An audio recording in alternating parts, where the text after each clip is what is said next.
Depuis près d'une dizaine d'années et on vit dans le quartier Aronsic. Depuis 5 ans, on a établi un festival, on a initié un festival en hommage à la journée, à la commémoration de la journée du 23 août. Le 23 août qui est commémoré par l'UNESCO depuis 1998, qui représente la journée du souvenir de la traite négrière et de son abolition. Ici, offre plusieurs services. On a des services de prestations culturelles, des activités culturelles avec des jeunes, on offre des activités aux aînés et Marjorie va vous présenter le festival en large.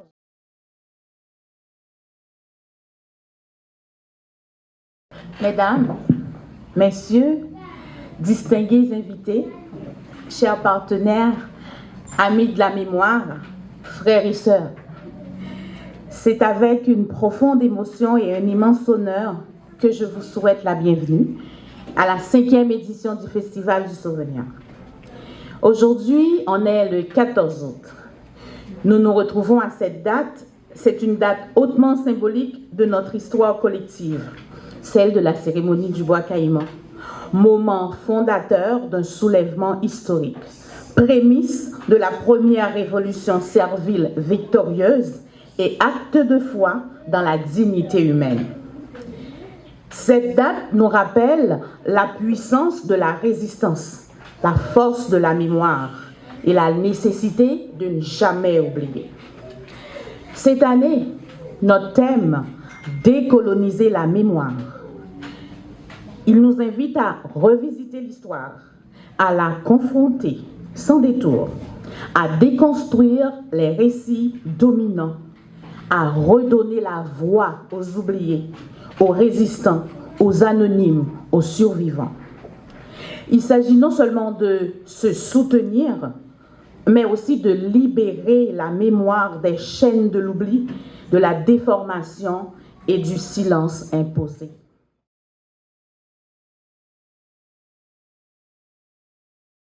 Alors, je vous salue tout le monde, messieurs, mesdames, toutes les personnes qui sont ici présentes. En fait, c'est pour moi une immense fierté de porter cette année la parole du Festival du Souvenir pour sa 5e édition, avec un thème plutôt important, décoloniser la mémoire. J'accepte ce rôle avec beaucoup d'humilité. Et à travers ce festival, le Centre culturel ici, Images, Création, Interprétation, veut faire un acte collectif de réappropriation et de réparation. En fait, c'est pour moi ce qu'est la mémoire. Et c'est cette parole que je veux porter avec vous, nous toutes et tous ici ce soir. À travers l'art, la parole, la musique, le théâtre, la recherche, une mémoire vivante, plurielle et radicalement humaine est redonnée vie. Mais comme le disait déjà Marjorie, je ne saurais pas, moi aussi, souligner que ce devoir de mémoire, et c'est plus qu'un devoir, cet acte de mémoire que nous sommes en train de faire cet après-midi se fait le 14 août, qui est une journée vraiment symbolique pour nous.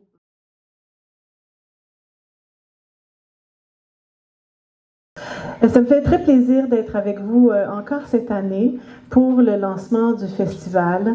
On est heureux et heureuse de vous accueillir ici au Café Deda, qui est comme partie intégrante de la Maison de la Culture Aronsic, qui est un espace qui se veut justement citoyen. Et aujourd'hui, on a exactement le type d'activité qu'on voudrait y voir tenir. Donc, des regroupements citoyens, des organismes qui viennent occuper l'espace et qui offrent des activités à la population. On a aussi le Centre culturel et communautaire de Cartierville et j'ai eu le bonheur de voir dans la programmation que vous irez également. C'est un lieu exceptionnel aussi de l'arrondissement qui est de l'autre côté de l'arrondissement. Notre arrondissement est très grand et donc il y aura un public différent. C'est aussi un endroit extraordinairement important pour partager toute la programmation que vous avez. Je ne serai peut-être pas aussi éloquente que mes prédécesseurs pour parler du sujet, mais sachez que votre travail, il est tellement important. Et mon souhait, je le partage avec vous aujourd'hui et je m'engage là à partager les événements. Mon souhait, c'est que nous soyons plus nombreux aux différentes activités. Par exemple, l'année dernière, le formidable spectacle et la journée qu'il y a eu au Parc Onsic, c'était incroyable de richesse culturelle, mais de partage et de pouvoir sentir des choses à travers l'art. Et mon Dieu, qu'on aurait pu être beaucoup plus nombreux à en profiter.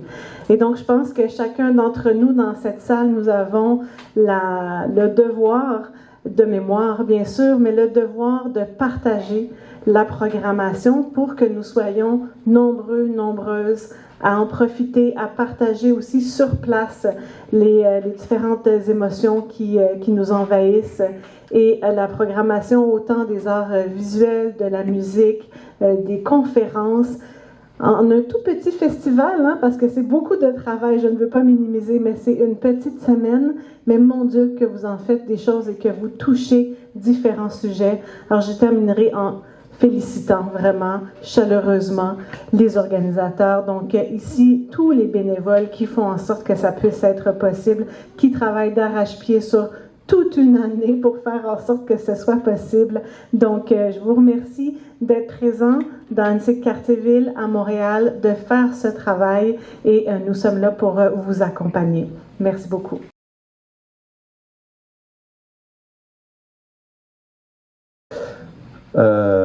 Olivier le Jeune est le premier noir arrivé ici, mis en esclavage, donc arrivé avec un statut d'esclave.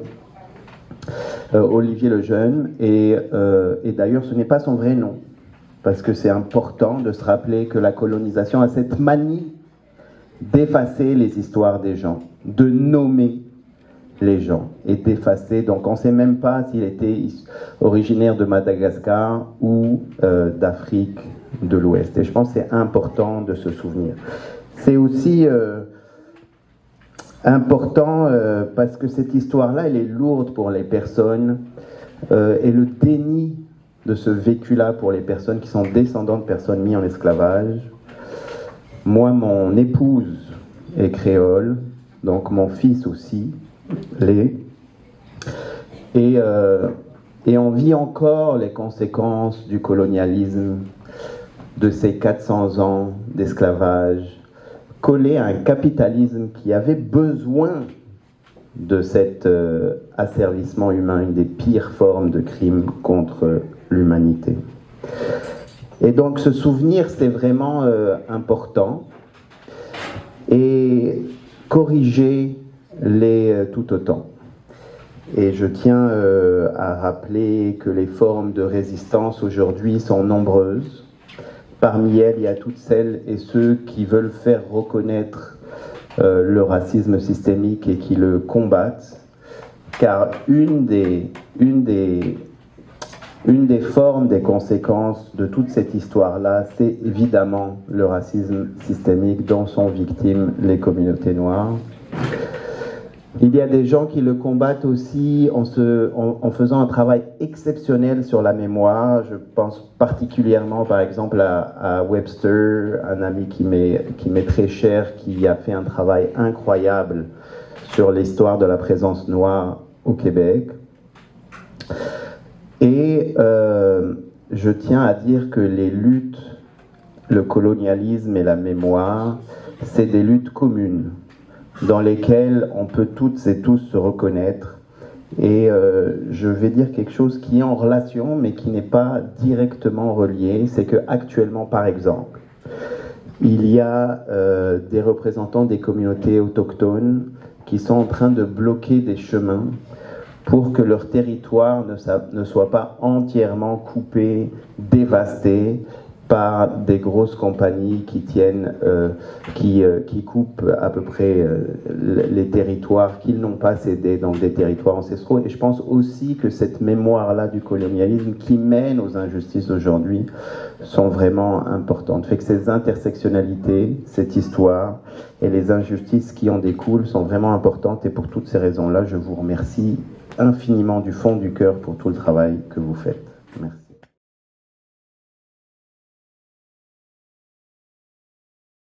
Donc, bonsoir tout le monde, c'est un plaisir d'être là avec vous pour ce bel événement.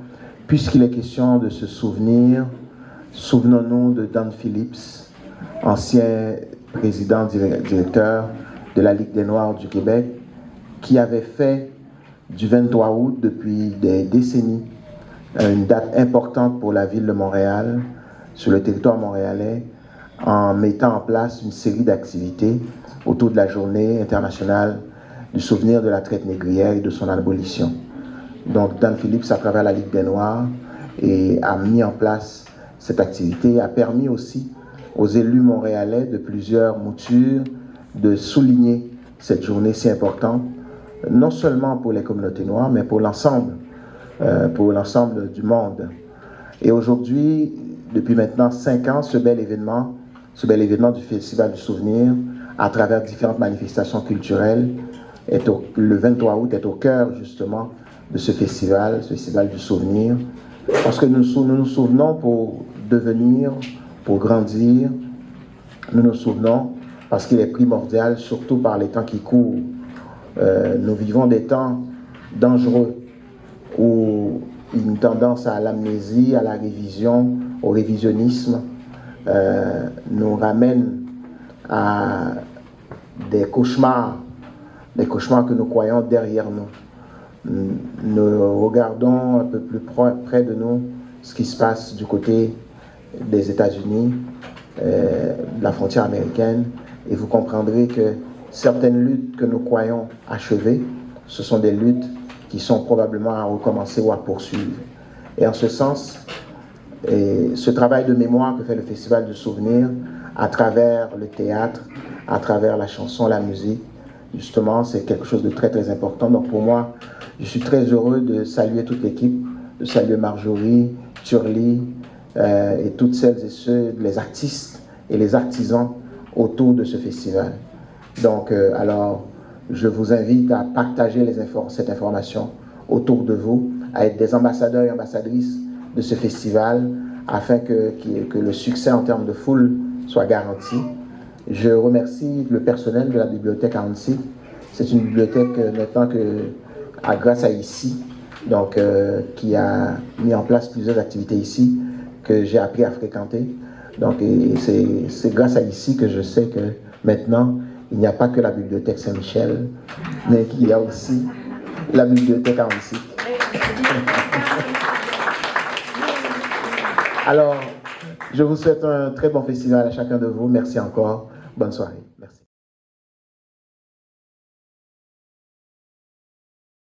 Super. Et puis, voilà, le thème aussi, c'était décoloniser la mémoire. Notre histoire, ça va être oublié. Alors, il faut continuer à parler et s'exprimer par l'art, l'écriture et tous les arts.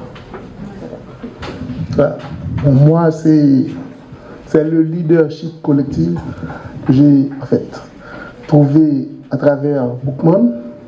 Donc c'est toute cette rétrospective que j'ai fait à travers mon œuvre. Donc il y a le temps aussi, le collectif, le leadership collectif devrait être une obligation en ce moment parce que on est en train de, il faut faire référence à l'histoire. Merci.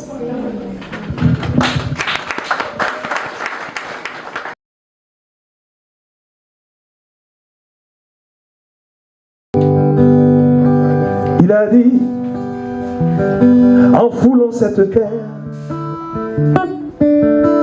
on est libre, quelles que soient nos couleurs. Il a dit, si chez toi t'es opprimé, fuis et viens ici, loin de tes colonisateurs. Il a dit venez, venez retrouver la liberté. Ici on est libre, il y a la liberté à gogo. Il a dit venez, venez profiter de la liberté. Sur la terre de Dessalines, la liberté coule à flot. Il a dit qu'ensemble, vive la liberté! Vive la liberté!